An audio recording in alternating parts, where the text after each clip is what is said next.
Ikibazo cyane gishingiye ku bijyanye n'amategeko ahari yemerera abakozi ku murimo, ariko dufite ikibazo muri iyi minsi cyaho abakozi bakorera ibigo byigenga private sector, aho usanga batabaha amasezerano y'akazi, abo bahaye amasezerano y'akazi nabo ntibabahe ibyo amategeko asaba, ndetse rimwe na rimwe ntibabishyure, binagenda bikagera no muri company za security, aho ushobora umuntu kumara amezi 3 adahembwa kandi mu by'ukuri usanga anahembwa amafaranga make cyane ari munsi y'ibihumbi 50.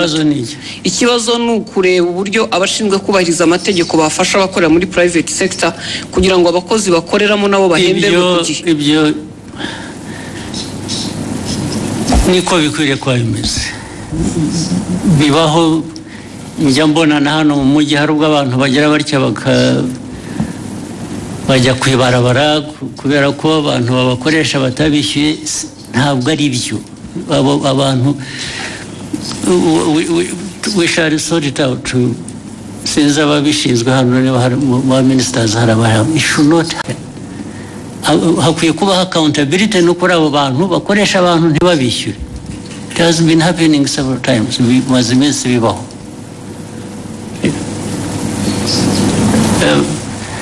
Minicom uri hano cyangwa n'abandi abantu kutishyurwa bikarinda bivamo yashora bibaye murabizi. You have seen it. Minister of Local Government mwarabibonye bibaho cyane. Kuki bikwiye kubaho? Kandi iyo byabayeho inkurikizi kuba tabishyura baba bakwiye kuba babishyura nizi. Anyway, yihore icyo kibazo kirumvikana, it will be sorted out one way, bizakemuka ku buryo bumwe cyangwa ubundi. Murakoze nyakubahwa Perezida wa Repubulika, nashakaga gusoreza ku kijyanye naho ibiciro bigeze ku isoko bigaragara ko bihenze, kandi si mu Rwanda gusa ni ku isi, ariko hari ibyiciro by'abantu bakigowe ndetse bakaba ari n'abakozi ba leta ku mishahara, abanyamabanga nshingwabikorwa b'utugari, abaganga ndetse na bamwe mu bakora mu nzego. Ibyo bibazo birazwi kandi bihoraho, bizanahoraho. Habura ibintu bihora bihinduka. Ntabwo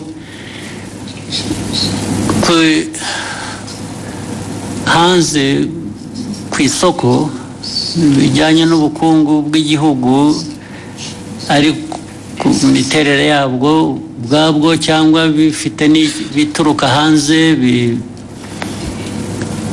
bitera ibibazo igihugu, byo bihoraho. Gushaka ko tubikemura gusa ibyo uvuga byose birazwi, ndetse niyo mpamvu habaho rimwe na rimwe kugerageza gukemura bimwe dufasha. Urabizi iyo ubona leta ifata ibyemezo igatanga subsidies mu Kinyarwanda ni iki? Nkunganire. Buriya urabizi ko biriho, baba bunganira umuturage bazi ko nabo kandi ntibamwunganira bihagije, bamwunganira bijyanye n'ubushobozi, kuko hari ubushobozi igihugu kiba gifite kikunganira abantu uko gishoboye, gishoboye cyabitanga byose. Ibyo rero uvuga byo rwose birahari. Urebe mu gihugu ari ibijyanye na igiciro cy'ibintu byose, n'igiciro kigenda ku ifaranga wagujije cyangwa ibijyanye n'ibiciro ku masoko by'ibyo kurya, urabizi ko byazamutse. Byose ibyo bibazo birahari, ariko buri munsi ntabwo abantu bahwema gutekereza uko bikemuka, ariko ntibishobora gukemuka ku buryo uko buri muntu wese abishaka, kuko ntibishoboka, ntibidashoboka. Ariko imbaraga zo kugerageza gukemura ibyo ziratangwa bihagije rwose. Niyo mpamvu ubona ku giciro cya peteroli na diesel bagira batya, tugashaka uko tworohereza abantu, bikanga bikajya muri transport, igiciro cyayo ukuntu bizamuka. Ariko buriya tudakoze izo interventions, tutagiye tugerageza gushaka uko kunganira abantu, biba byikubye nka kabiri cyangwa na gatatu.